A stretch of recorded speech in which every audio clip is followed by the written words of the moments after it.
Baik, di sini sudah terdapat silabus yang pertama. Langsung saja, dalam silabus yang pertama terdapat 4 kompetensi inti, yaitu setiap inti berisi tentang hal yang berbeda-beda. Kompetensi inti pertama berisi tentang hal yang berkaitan dengan agama. Kompetensi inti yang kedua berkaitan dengan sosial, seperti berperilaku jujur, disiplin, tanggung jawab, peduli, dan lain-lain.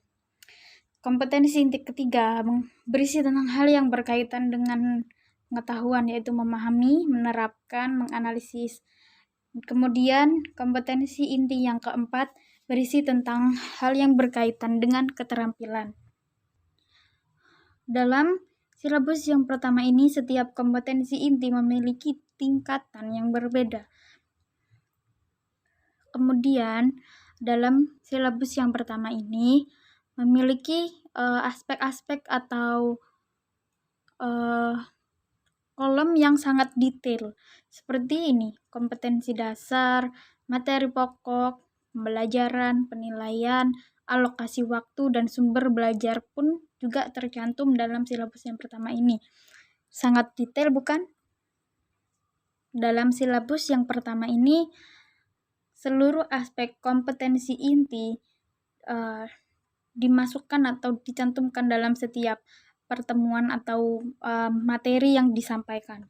Seperti pada pertemuan atau materi yang pertama ini terdapat kompetensi inti yang pertama, kompetensi inti kedua, ketiga, dan juga keempat. Dalam materi pokok juga di sini tertulis fungsi sosial, ungkapan, dan juga unsur kebahasaan, di mana dalam ungkapan ini merupakan hal yang sangat penting untuk pengajar baru atau tenaga pengajar baru untuk lebih memahami materi yang akan disampaikan kepada murid. Dan juga dalam pembelajaran, dalam aspek pembelajaran ini terdapat beberapa tahapan atau proses dalam setiap kegiatan pembelajaran, seperti proses mengamati, proses mempertanyakan, proses mengeksplorasi, mengasosiasi, dan juga mengkomunikasikan. Di sini sangat detail dalam proses mengamati apa saja yang akan dilakukan atau apa yang terjadi dalam setiap proses ini. Dan juga ada aspek penilaian, kriteria penilaian, unjuk kerja, pengamatan, portofolio, penilaian diri, dan penilaian sejawat. Setiap pertemuan terdapat hal-hal yang sangat mendetail dijelaskan dalam silabus ini. Dan menurut saya kekurangannya hanya seperti yang bisa kita lihat di sini, tidak rapi dalam hal penampilan silabusnya, karena ini keluar dari kotak yang seharusnya tulisannya berada di dalam kotak atau kolom ini. Dan kemudian saya akan menunjukkan silabus yang kedua untuk di-compare dengan silabus yang pertama ini. Baik, sekarang sudah terpampang silabus yang kedua. Di sini bisa kita lihat, sama seperti silabus yang pertama tadi, terdapat kompetensi inti, maksud saya 4 kompetensi inti, di mana setiap kompetensi memiliki hal yang berbeda atau berisi hal yang berbeda.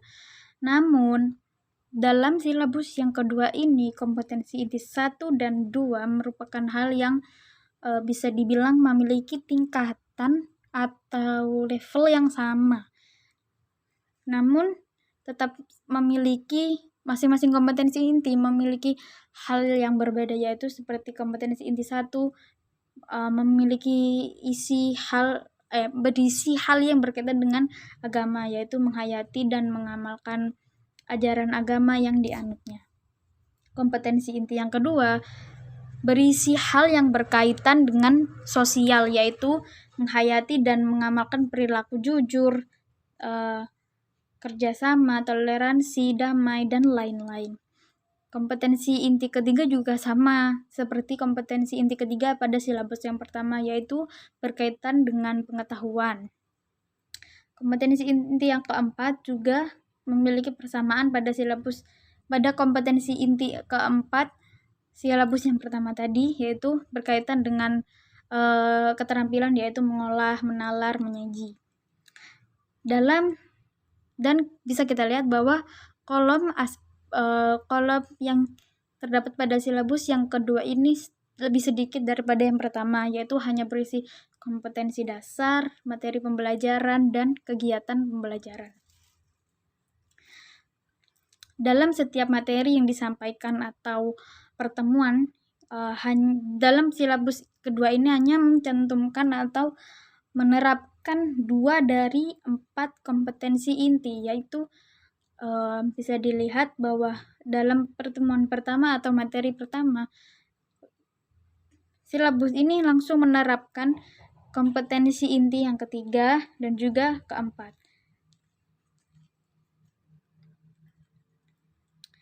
Dan juga dalam materi pembelajaran, pada silabus yang pertama tadi terdapat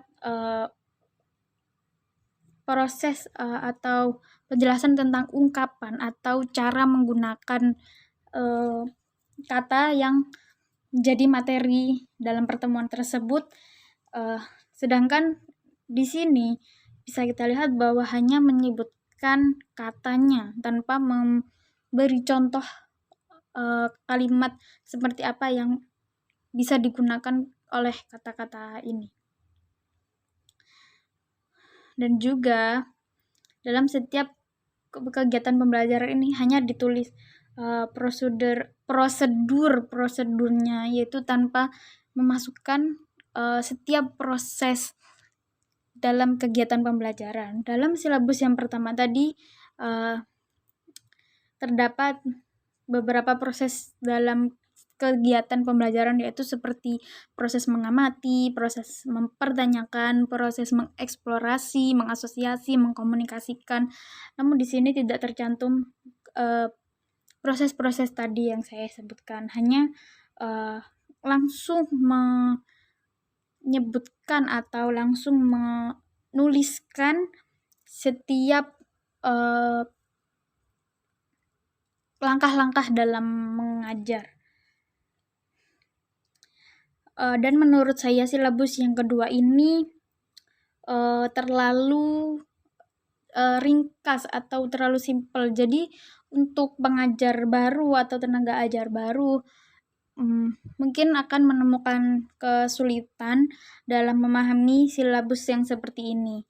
Jadi mungkin pengajar yang sudah pro atau sudah mempunyai pengalaman yang lama dalam mengajar mungkin sangat mudah dalam memahami silabus yang seperti ini. Namun silabus yang seperti ini kurang cocok untuk tenaga ajar baru.